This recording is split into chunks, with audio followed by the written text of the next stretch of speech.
Le chantier n'est pas terminé, mais c'est désormais un projet bien ancré. Samedi, l'école de chiens guides pour aveugles et malvoyants de Paris a présenté son futur centre d'élevage et d'éducation canine ici à Buc dans les Yvelines. Un nouveau centre qui viendra compléter le site déjà existant sur Paris. L'école de Paris existe toujours, elle se développe, on va dire qu'elle crée son centre d'élevage et d'éducation pour mieux maîtriser aussi la chaîne du chien guide.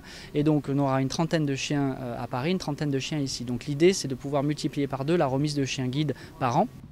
Actuellement, chaque année, l'école remet 40 chiens guides et toujours gratuitement. Avec ce futur centre, l'école vise donc le double, avec 80 chiens remis tous les ans d'ici 2018.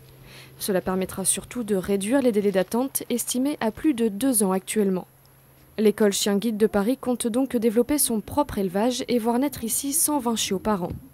C'est un centre où on peut faire plein d'études sur le chien guide. À l'école de Paris, c'est très étroit et on n'a pas trop les moyens. Dans ce centre-là, on aura des sélections génétiques. On aimerait bien avoir notre potentiel génétique, notre banque génétique, que ce soit sur les femelles ou les mâles. Dès leur naissance et pendant 2 ans, les futurs chiens, pour la plupart des labradors ou des golden retrievers, seront éduqués à accompagner une personne malvoyante ou aveugle. Une éducation qui coûterait environ 25 000 € par chien.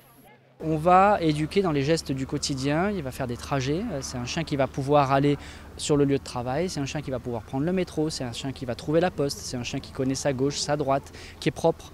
On lui enseigne à peu près une 50aine de mots et d'ordres de manière à pouvoir accompagner une personne déficiente visuelle dans le quotidien.